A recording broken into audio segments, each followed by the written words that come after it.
جو لوگ جمعہ کے لیے آتے ہیں وہ 3 طرح کے لوگ ہوتے ہیں۔ جو جمعہ کے لیے آتے ہیں، سب آئے ایک ہی جگہ ہیں، سب مسجد میں ہیں، نماز پڑھتے ہیں، خطبہ سنتے ہیں، لیکن 3 قسم کے لوگ ہیں اللہ کے حبیب صلی اللہ علیہ وسلم فرماتے ہیں۔ پہلا شخص وہ ہے جو جمعہ میں آتا ہے اور اصل مقصد خطبہ سننا نہیں ہوتا ہے، آ کر کے دوست مل جاتے ہیں، ساتھی مل جاتے ہیں، خطبہ ہو رہا ہے، کچھ باتیں کر رہے ہیں، آپس میں ایک دوسرے کو انگلی کر رہے ہیں، ہنس رہے ہیں، آپسی باتیں کر رہے ہیں۔ تو اللہ کے رسول فرماتے ہیں جو انسان لغویات کے لیے آتا ہے، آپسی گفتگو کے لیے، خطبے میں غلط باتیں کرنے کے لیے آتا ہے،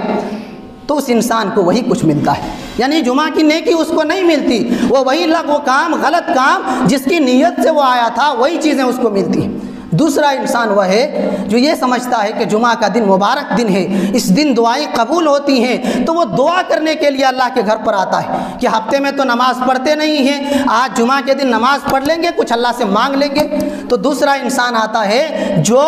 صرف دعا کرنے کے لیے آتا ہے۔ اللہ کے رسول صلی اللہ علیہ وسلم فرماتے ہیں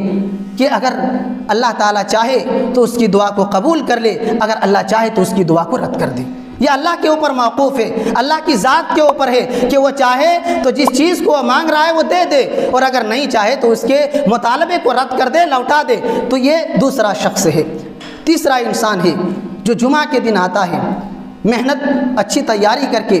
جمعہ کے لیے آتا ہے، جمعہ کی نیت سے، جمعہ کی نیت سے جمعہ کے لیے آتا ہے، اور آنے کے بعد جتنی اس کی استطاعت ہے وہ نماز پڑھتا ہے، کسی کی گردنیں پھاندتے ہوئے آگے نہیں بڑھتا ہے، خاموشی کے ساتھ خطیب کا خطبہ سنتا ہے۔ اللہ کے نبی صلی اللہ علیہ وسلم فرماتے ہیں یہ وہ انسان ہے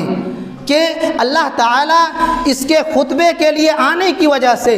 1 ہفتے کے گناہوں کو مٹا دیتا ہے۔ چھوٹے چھوٹے جتنے گناہ ہیں 1 ہفتے کے گناہوں کا کفارہ بن جاتا ہے ہمارے 1 جمعہ کا ادا کر لینا۔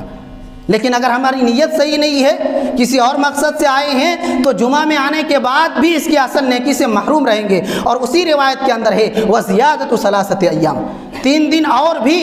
یعنی 10 دنوں کی نیکی ملتی ہے۔ 1 جمعہ انسان اگر جمعہ کی نیت سے پڑھے اور کسی کو فلانگتے ہوئے آگے نہ بڑھے، بلکہ جہاں جگہ ملے بیٹھ جائے اور اطمینان کے ساتھ خطیب کا خطبہ سنے، جو سو جائیں گے وہ کھو جائیں گے، اس کو یہ نیکی نہیں ملے گی۔ جو آپس میں بات کریں گے وہ بھی اس نیکی سے محروم رہیں گے، جو بعد میں آئیں گے خطبہ ختم ہوتے وقت وہ بھی اس نیکی سے محروم رہیں گے۔ جو پہلے آئے ہیں اطمینان کے ساتھ خطبہ سنتے ہیں، نماز ادا کرتے ہیں، کسی کو تکلیف نہیں پہنچاتے، اس کے لیے یہ فضیلت ہے کہ 10 دن کے گناہ اس کے مٹا دیے جاتے ہیں۔ اس لیے ہم اور آپ جب جمعہ کے لیے آئے ہیں تو مقصد صحیح رکھیے، نیت کو خالص کیجئے کہ اللہ کی عبادت کے لیے جا رہے ہیں، جمعہ پڑھنے جا رہے ہیں، خطبہ سنیں گے، مضبوطی کے ساتھ دلوں میں بٹھائیں گے اور انشاءاللہ اس پر عمل کریں گے۔ اس نیت کے ساتھ آئیں تاکہ آپ کے 10 دن کے چھوٹے چھوٹے گناہ مٹ جائیں۔